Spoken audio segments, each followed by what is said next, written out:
morning, Bass-TEC fans. Hope everybody's doing well. Tonight we have our interview with Electric Bass Opens points champions Thomas Epps and Ryan Quinton. But first, I'd like to take a brief moment, go through that of our wonderful sponsors through sponsoring our Hooked Up Live shows. If you can, get over, check out G2 Gemini Jerseys website. You can take and receive 25% off any order. All you have to do is type in G2 Georgia spelled out 22, and you will receive 25% off any apparel order. So if you haven't got over a checkout, need you some jerseys for the year or something like that, awesome products. I know I love mine whenever I take and go through and get our jerseys. So appreciate their sponsorship through the Hooked Up Live. Line Taming Serum. Get over on Facebook, check them out. Line Taming Serum as well as Star Lures.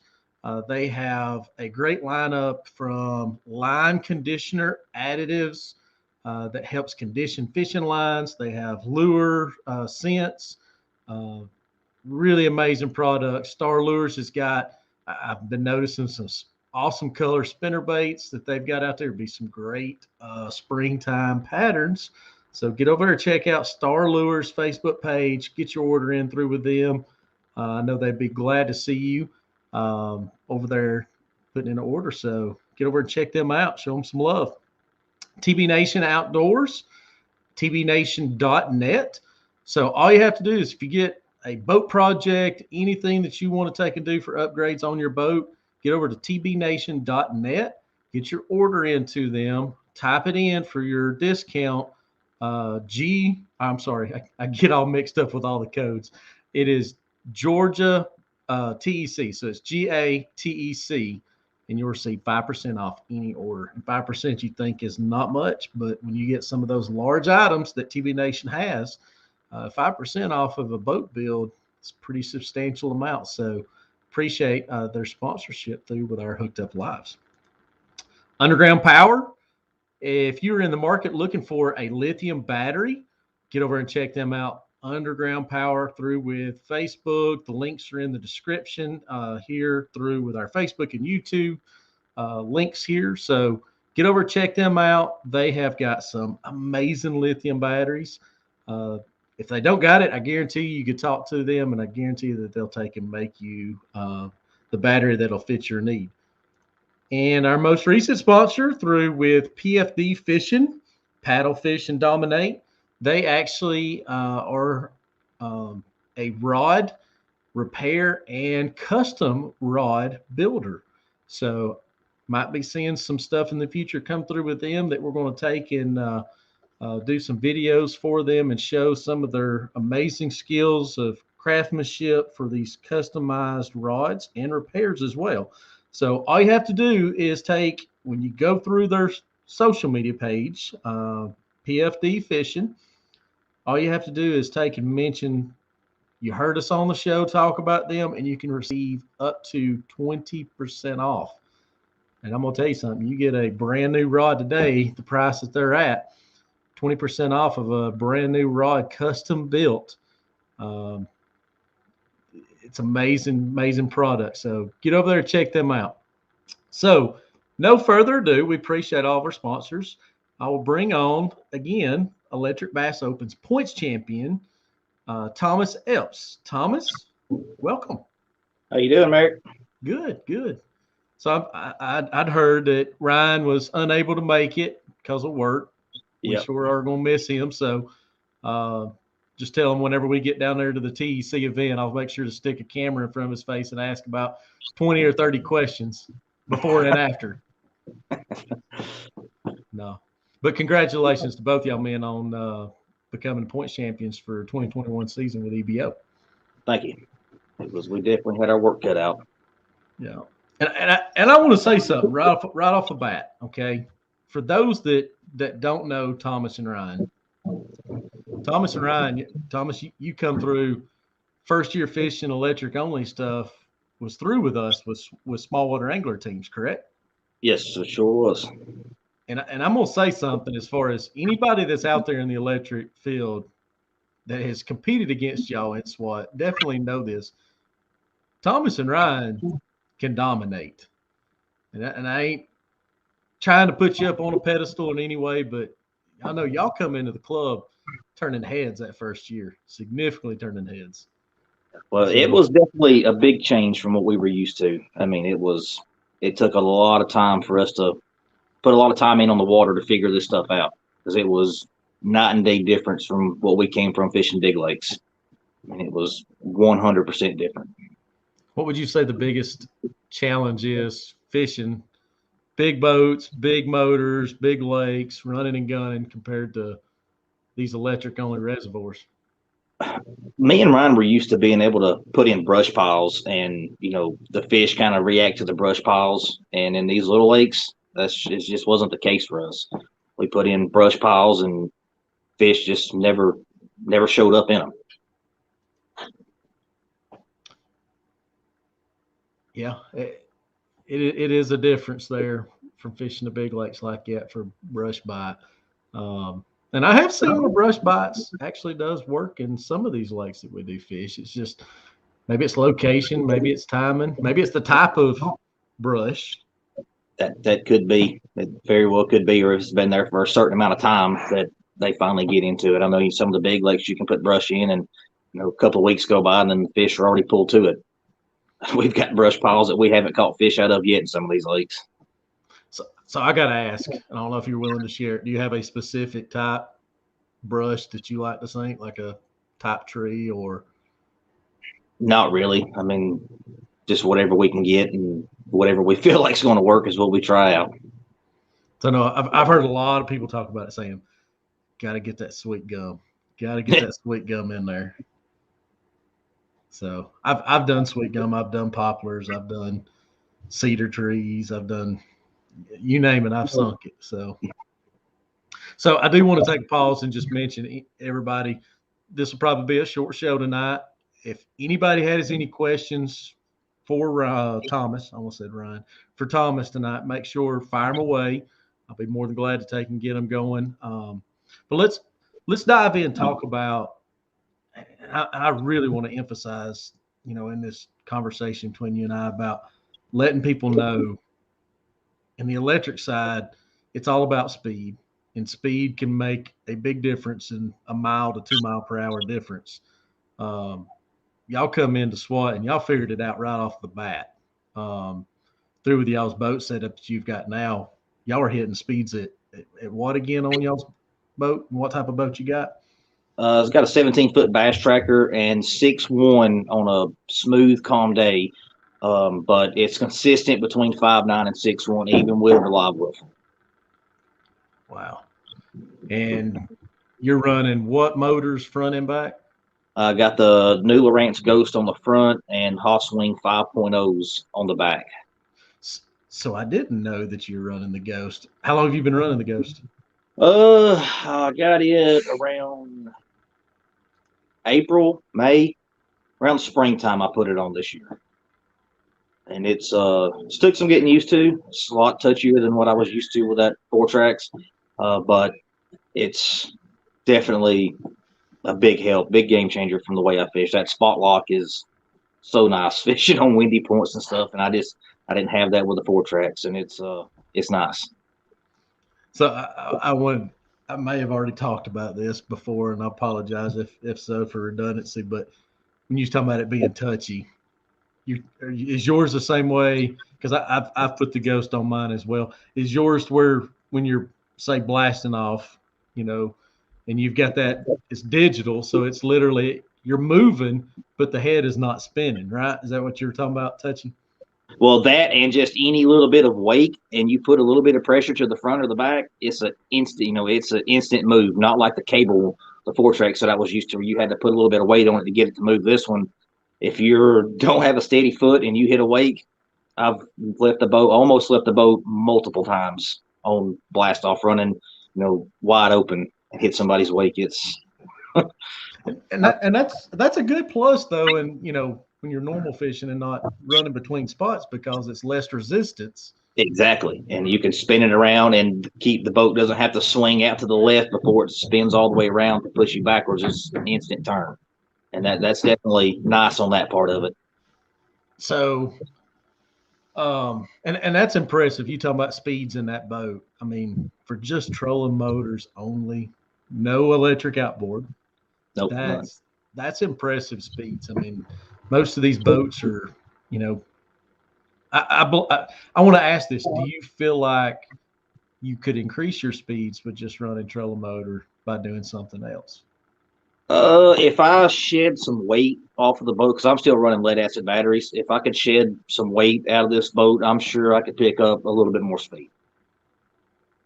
But that's the only way that I could see that I could pick up any speed, because I've tweaked this boat for about a year, constant, doing some research and making little changes here and there to get it to where it's at. And any change that I make now, it never picks up anything. It only loses. So I end up putting it right back where it's at right now.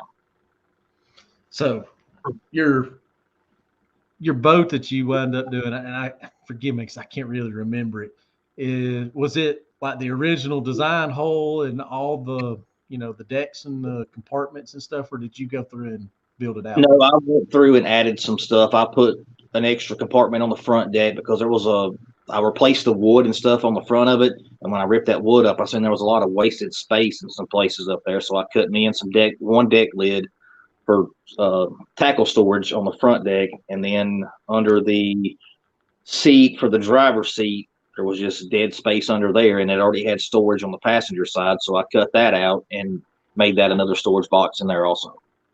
So you have plywood down for your decking? Yes. Yes. Any plans and intentions in future lightening the load up, going all aluminum?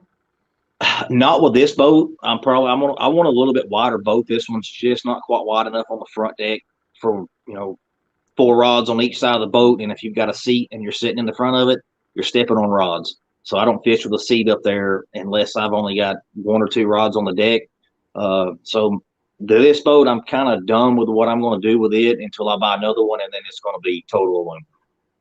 Forgive me if you said it. You said yours is 48? It's a 17-foot bass tracker. I want to say I measured it at one point in time, and I cannot remember the width on the front of it. It's a lot wider. I want to say there's like a foot difference between the back of the boat and the front of the boat. So there's enough room on the back, just not so much on the front. Right. I think y'all's is. I think it is a 48. I think so. Yeah. So, folks, again, I know we've had quite a few other folks jump on here. Pausing just another brief moment. If you got questions, if you're interested in electric only stuff, I'm sure Thomas would be more glad to take and fill you in, especially being a newcomer in the sport for electric only field stuff. So fire your questions away, folks. I'm sure Thomas would love to answer them. So I want to back up for the TEC, and I asked this on the last interview last week, and I kind of want to ask you the same thing to it. What does it mean to y'all for when you hear the name TEC, Total Electric Championship, Georgia Bass-TEC? What does that mean to you as an angler? To me, it just means that you're fishing against the best of the best that were in any clubs in the state that year. I fished a few of them, and it's just definitely some tough competition fishing the tournaments for sure. And I'm sure for y'all's duration of the year as well, I mean, y'all being points champions, I'm sure you had some memorable moments maybe during the year stood out most.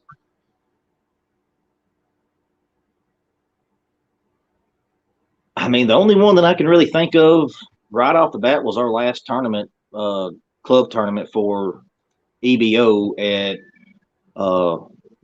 Brushy Branch. I put a couple of weeks of fishing in over there, practicing for that tournament because I've never fished that lake before.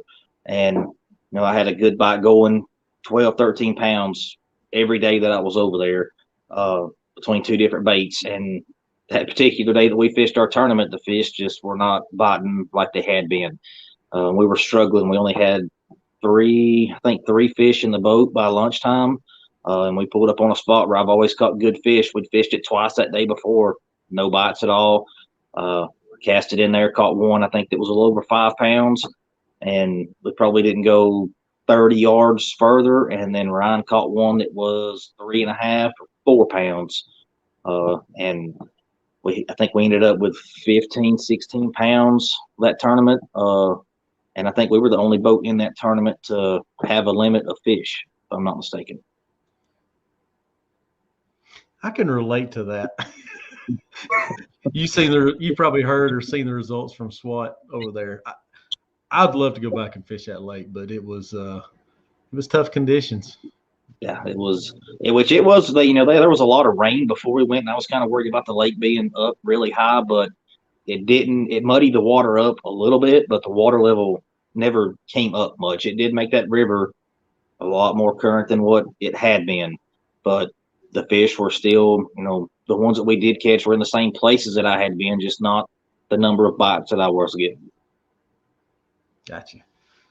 So Josh Griffith has got you a question. He says, "Hey Thomas, what is y'all's MVP bait on, say, for example, like toughest days, a grind?" Probably a shaky head. That's what me and Ryan both turn to if we're having a tough day and can't get bit on anything else. We are not afraid to pick that worm up and drag that worm for the whole tournament if that's what it takes. But not in the brush piles. Yeah, not in the brush piles. We still clear the brush piles. I hear you. Well, that's a good question. So, have you ever been to Lake Juliet? You're Ryan, either one. I have not. I'm sure you've heard talk.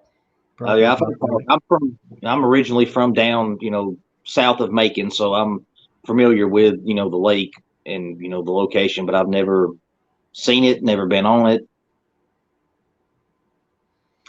So I don't know if the grass is going to be there once we get there in April, but just be ready. There is tons of it, used to be. So no shortage of it. So Donnie's a shaky head man. Donnie Boone. Don't know if you know him, but Donnie's saying, "No way, you got to make sure, put it in the brush."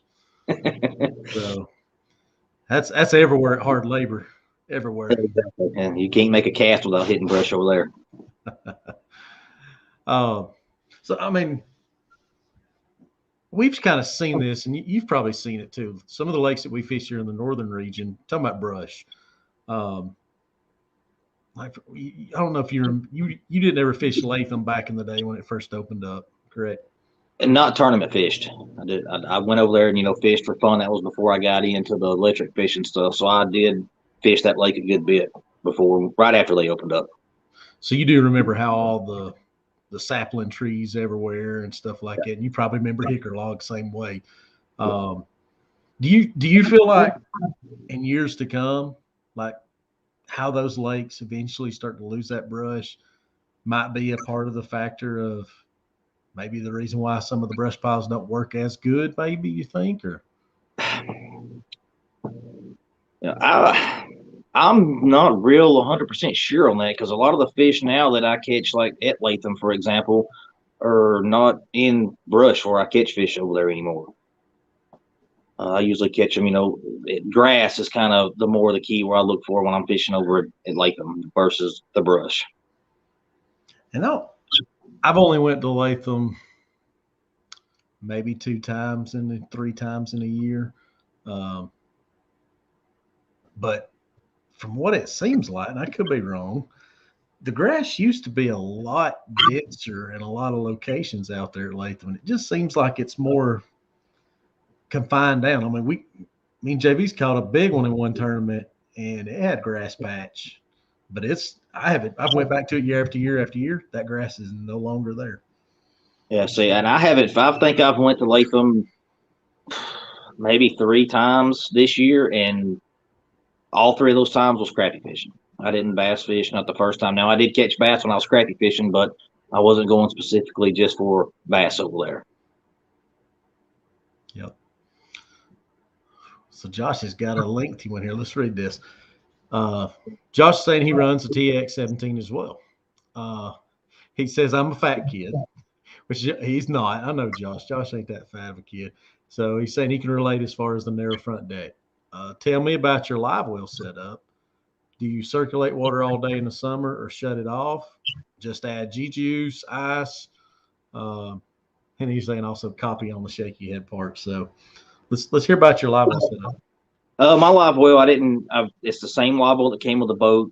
Only thing I added was to recirculate. I bought one of the pumps, and I built recirculate out of PVC, and I cut some slits in it so that way it aerates the whole live well instead of just one stream. I've got, I want to say, around 10 slits or something like that in there. And as far as ice, I don't use ice. I take water bottles and I'll fill them up with water, and then I'll put a little bit of Rejuvenate or G juice in there and freeze it. And then in the summertime, we'll throw 1 or 2 bottles in there and just keep an eye on the temperature and just crack the top on it. So that way that G juice can just slowly seep out as that ice melts into there. And as soon as it's melted, we'll just take that one out of the cooler and put another one in there. And we always go with about 8 or 9 bottles in the summertime, water bottles, and that keeps the fish very alive. I've opened it up in the summertime and had them coming out of the boat before in the back, and Ryan chasing them across the back deck trying to keep them from getting back in the lake. So I've never thought about that, putting it inside and letting it drain out for the duration of the day. Do you see any difference of like freezing it? Does it take longer or anything like that once you put the additives in there, or not nearly any difference? It freezes. I mean, I'll throw them in there that night or the day before the tournament or the night before the tournament. And when I get up that morning, they're froze solid. That's a really good idea. And that way too, at the end of the day, you don't have I use 2-liter bottles, is what I usually do. So you don't have them rolling around slap full of water, And I would use 2-liter bottles if my live well was a little bigger, but it's not the biggest live well on these fast trackers. They're deep and narrow, but they're long. So 2-liter bottles, I just feel like that's a lot more, there's really not enough room for the fish to kind of move around in there with a 2-liter bottle floating in, hit him in the head the whole day. So that's why we stick with the smaller bottles like that. So do you have like insulation around your live well? Not around it, I don't. Now, I did insulate the top of it because on the bass trackers, it's just aluminum. All these lids have no insulation on the top of them, even the live well. So I just took some spray foam the top of my live well lid, and then shaved it down smooth. And, I painted it black. I don't think the paint makes any difference, but I just didn't like the way that yellow spray foam looked on there. So the rest of the boat's black, so I figured I'd just match everything up. So forgive me if you said this, Thomas. Your aerator, is it on a timer system? It's just on and off. On and so off. I'll cut it on and run it I just kind of keep an eye on the fish and let the fish tell me, if they're starting to act a little funny on there and I'm running it not as much, then I'll run it a little bit longer. And every now and then in the summertime, that water likes to bubble up and get real bubbly. So I'll drain the water out of it and then refill it back up, and then I'll start back over with getting the water cooled down and adding the ice back to it. So you talk about yours bubbling. I don't know if we've talked about this in when you fished through with SWAT. But have you ever tried the foam off? I have not. So foam off is another additive that you can actually put in your live well. It's amazing. I mean, with our old fiberglass boat, it used to take in foam up so bad to the point where it's just, matte layer thickness of just foam, and it helps a lot. So you might want to check that out, foam off. I'll definitely give that a look. Like I said, as soon as I start to see a little bit of foams coming there, I'll just pull the plug, drain the water out of it, and then fill it back up.